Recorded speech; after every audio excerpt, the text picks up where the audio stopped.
Acorda, sucupira!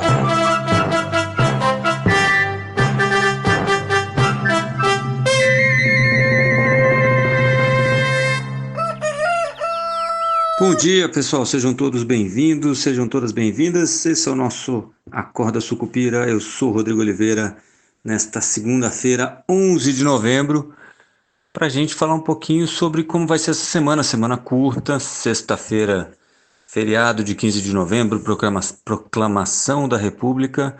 Então a gente tem uma semaninha um pouco mais curtinha, que deve até aliviar um pouco da tensão aí, porque eu imagino que a gente vai ter uma semana do Dia da Marmota, né? Para quem lembra do filme lá com Bill Murray, O Feitiço do Tempo, que ele acordava todo dia no mesmo dia, né? Que era o tal do Dia da Marmota, no filme, né? Ele é um repórter que ia lá cobrir o Dia da Marmota, então todo dia ele vivia o mesmo dia, que é o que a gente tem vivido desde a semana passada, com essa expectativa sobre o corte de gastos, né? O pacote de corte de gastos. A gente já sabe. O que a gente já sabe, né? A gente já sabe que dentro do governo tem muita resistência. O presidente Lula não gosta da ideia do corte de gastos. Fora do governo, o PT tem sido bastante vocal, principalmente aí pela presidente do partido, né?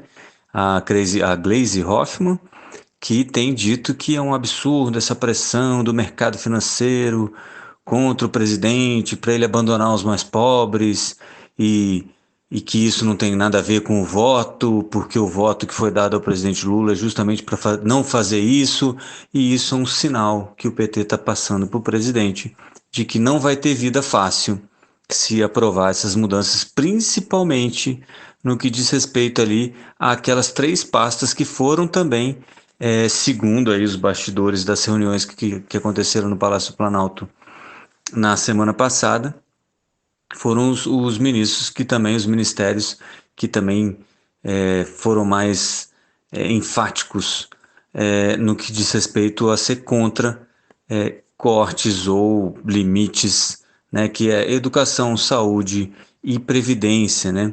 O Ministério do Desenvolvimento Social diz que não tem problema nenhum, porque não vai mexer com o Bolsa Família. O Bolsa Família, a única mudança que deve ter vai ser aumentar aí o combate às fraudes, né? Impressionante como o ano passado tinha resolvido as fraudes, esse ano já tem um monte de fraude. As fraudes do ano passado eram culpas de uma tentativa eleitoral do Bolsonaro, e mesmo assim as coisas se repetem, né? E no fim das contas não é isso, né? Tem um monte de fraude porque o sistema dá espaço para fraude, e mesmo assim é um monte de fraude, mas é um monte de fraude em um número muito maior de não fraudes, né? Então tem algumas fraudes, é óbvio que tem, mas isso não muda absolutamente nada.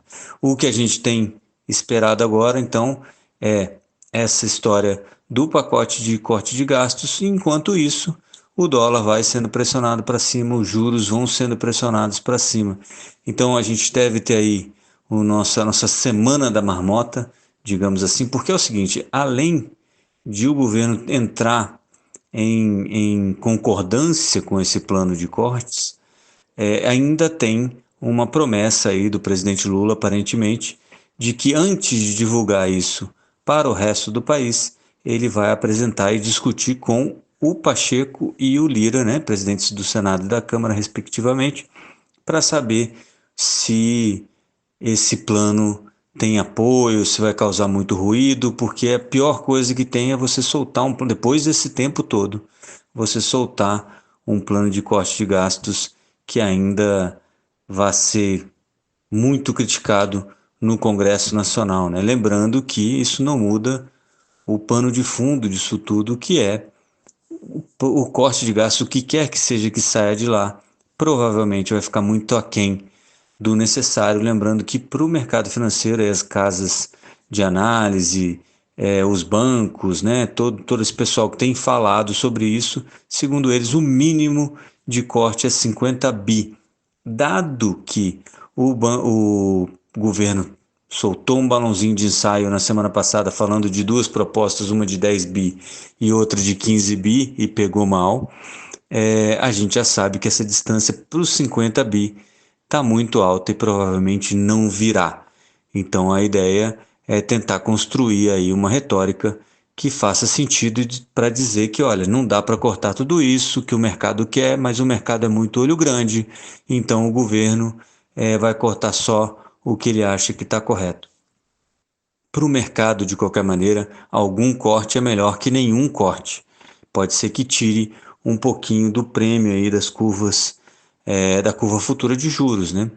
E aí, então, como a gente falava, dólar para cima e juros para cima, o dólar para cima não só por causa do Brasil, né, por causa do nosso problema interno, mas também em função da eleição do Donald Trump, lembrando que ainda está contando ali os votos para House of Representatives, né, que é a Casa dos Representantes, a Câmara dos Deputados americana, e falta pouco para os republicanos também ficarem com o controle da Câmara dos Deputados, e aí eles teriam o controle do Senado, que já está fechado, e da Câmara dos Deputados, além da presidência da República, o que faz com que todos os analistas e todos nós que estamos olhando aí para a economia norte-americana apostarmos que o presidente Trump vai ter espaço para levar à frente as medidas que ele disse que faria, né, que levaria, que é combate à imigração ilegal, corte de impostos para a cadeia produtiva, aumento nas tarifas e muito disso é inflacionário, né? Então tem dois eventos que devem afetar aí os juros no Brasil e nos Estados Unidos. Na quinta-feira, o Jerome Powell, que é o presidente do Fed, fala, né? Tem um discurso na coletiva de imprensa da semana passada. Ele foi bastante lacônico, né? Quando perguntado se sairia, aquela coisa, porque realmente começa agora uma pressão ao estilo Lula, né? Que o Trump deve fazer aí com o Federal Reserve. Ele já fez isso da outra vez, criticou bastante o Powell e durante a campanha ele disse que o Powell não ficaria no Banco Central americano, mas não é assim que as coisas funcionam. Provavelmente ele vai ter que esperar o mandato acabar. E aí, se ele não quiser o Powell, ele que coloque um Gabriel Galípolo dele, né? Por aqui a gente já resolveu esse problema. E aqui no Brasil, na terça-feira, sai a ata do Copom, com os detalhes aí da decisão do Copom que levou a taxa de juros em 0,5 ponto percentual na semana passada para 11,25, mas não deixou muito claro o que acontece daqui para frente. Ainda tem umas apostas crescendo no 0,75 de alta em dezembro, mas 0,50 ainda é a maior parte aí do que o mercado vê como possível de acontecer na próxima reunião do Copom, que vai ser a última reunião do Copom com Roberto Campos Neto e também a reunião pós o IPCA, que já mostrou a inflação acima da meta de 2024, que fará com que o nosso querido Gabriel Galípolo, presidente do Banco Central a partir de janeiro do ano que vem, tenha que escrever uma carta para o Lula explicando por que a inflação ficou acima da meta, que é uma formalidade que o Banco Central tem que fazer toda vez que isso acontece, né? Eu acho que o Gabriel Galípolo vai escrever poucas linhas só falando, olha, a culpa é do Roberto Campos Neto, mas ele já foi embora. E deve ficar por aí. Mas vamos passar rapidinho aqui pela agenda, então. Na terça-feira tem vendas no varejo e na quarta-feira volume de serviços, né? Dois números aí do IBGE que devem mostrar como é que está o dinamismo da economia brasileira. Quarta também tem o CPI nos Estados Unidos, que não é o indicador preferido do Fed para a inflação, mas sempre mexe um pouco com o mercado. A expectativa é que fique aí estável em 0,3% ao mês, que foi também a marcação de setembro. Na quinta tem o PPI, que é o índice de inflação de preços ao produtor, né?